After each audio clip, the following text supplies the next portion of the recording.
Hello အားလုံးပဲမင်္ဂလာပါဆိုတော့ဒီနေ့ကကြတော့ဒီဂျပန်ကိုကြောင်းနဲ့လာမယ်ဆိုရင်ကောင်းတဲ့အချက်၃ချက်ကိုကျွန်တော်မျှဝေသွားဖြစ်ပါတယ် Okay ဆိုတော့ကျွန်တော်ပုံမှန်အားဖြင့်ဆိုရင်ဒီဂျပန်ကိုကြောင်းနဲ့လာမယ်ဆိုရင်ဘယ်လောက်ကုန်မဲပြီးရင်ဒီပြဿနာတွေကြီးပဲပြောဖြစ်တယ်ပေါ့နော်အဲ့တော့ဒီနေ့ကကြတော့ဂျပန်ကိုကြောင်းနဲ့လာမယ်ဆိုရင်ကောင်းတဲ့အချက်၃ချက်ကိုကျွန်တော်မျှဝေသွားဖြစ်ပါတယ် Okay ဆိုတော့ပထမဆုံးတစ်ချက်ကကြတော့ကျွန်တော်တို့ငငယ်ကမှတ်ခဲ့တဲ့အိမ်မက်တွေကိုဒီပြန်လဲအကောင့်ထဲပေါ်နိုင်လာမှာဖြစ်ပါတယ်အဲ့တော့ဒီကျွန်တော်တို့ကဒီငယ်ကဆိုရင်ဆရာဝန်ဖြစ်ချင်တဲ့အင်ဂျင်နီယာတွေဖြစ်ချင်တဲ့ဒီ IT ပညာရှင်တွေဖြစ်ချင်တယ်ပေါ့နော်ဒါပေမဲ့ဒီကိုကဒီ10တန်းမှာအမှတ်တွေနည်းခဲ့တာမျိုးတွေပြီးရင်ဒီအကြောင်းမျိုးမျိုးကြောင့်ကိုသွားကျင်တဲ့တက်ကတူတွေကိုဝင်ခွင့်မရလိုက်တာမျိုးတွေရှိတတ်တယ်ပေါ့နော်အဲ့လိုအချိန်ခါမှာဒီဂျပန်ကိုကြောင်းနဲ့လာမယ်ဆိုရင်ကိုကဒီကိုသွားကျင်တဲ့တက်ကတူတွေပြီးရင်ဒီကိုသွားကျင်တဲ့ကြောင်းရဲ့လိုအပ်ချက်ပေါ့နော်ဥပမာ EGU တွေဒီသင်္ချာတွေ physics တွေဘာတွေလိုအပ်လဲပေါ့နော်လိုအပ်တဲ့ဒီဘာသာရဲ့တွေကိုဒီမှာပြန်ဖြည့်ပြီးတော့မှာပေါ့နော်ဒီကိုကအဲ့အကြောင်းတွေကိုရှောက်ခွင့်ရှိပါတယ်အဲ့လိုမျိုးဆိုရင်ဒီကိုကဒီလေရင်မောင်ဖြစ်ချင်လားဒါမှမဟုတ်ဒီဆရာဝန်ဖြစ်ချင်လားအင်ဂျင်နီယာဖြစ်ချင်လား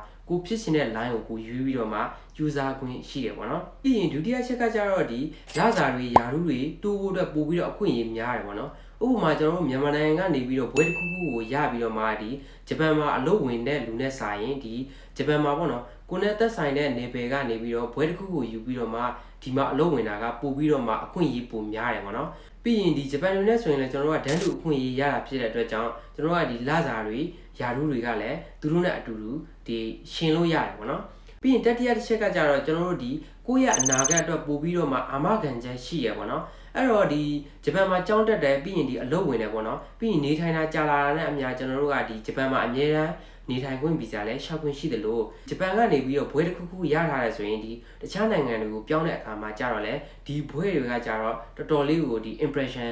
ရှိရပေါ့နော်ဟိုသုံးစားလို့ရတယ်ပေါ့ပြီးရင်ဒီဂျပန်မှာရှိတဲ့ကုမ္ပဏီတွေနဲ့တခြားဒီ American လိုမျိုးတခြားနိုင်ငံတွေမှာရှိတဲ့ဒီကုမ္ပဏီတွေကလည်းအများကြီးအချိတ်ဆက်တွေရှိရဖြစ်တဲ့အတွက်ကြောင့်ကျွန်တော်တို့ကဒီမှာရခဲ့တဲ့ဘွဲတွေနဲ့ပေါ့နော်အဲ့မှာပြန်ပြီးတော့အလုပ်ဝင်ခွင့်တွေရှိပါတယ်ဒါကတော့ဂျပန်ကိုကြောင်းနဲ့လာမယ်ဆိုရင်ကောင်းတဲ့အချက်၃ချက်ပေါ့နော်အဲ့တော့တခြားကောင်းတဲ့အချက်တွေလည်းအများကြီးရှိသေးရဆိုပေမဲ့ဒီဗီဒီယိုတွေအများကြီးရှည်သွားအောင်ဖြစ်တဲ့အတွက်ကြောင့်ကျွန်တော်ကဒီ၃ချက်တွေကိုပဲဖော်ပြပေးလိုက်တာဖြစ်ပါတယ်အဲ့တော့ဂျပန်ကိုကြောင်းနဲ့လာမဲ့လူတွေလည်းဒီဂျပန်စာစူးစမ်းပြီးတော့မှဒီအမြန်ဆုံးလာနိုင်ကြပါစေဗီဒီယိုကိုအဆုံးထိကြည့်ပေးတဲ့အတွက်အများကြီးကျေးဇူးတင်ပါတယ်နောက်ဗီဒီယိုတွေမှာဆုံတွေ့ကြပါမယ်ဘိုင်ဘိုင်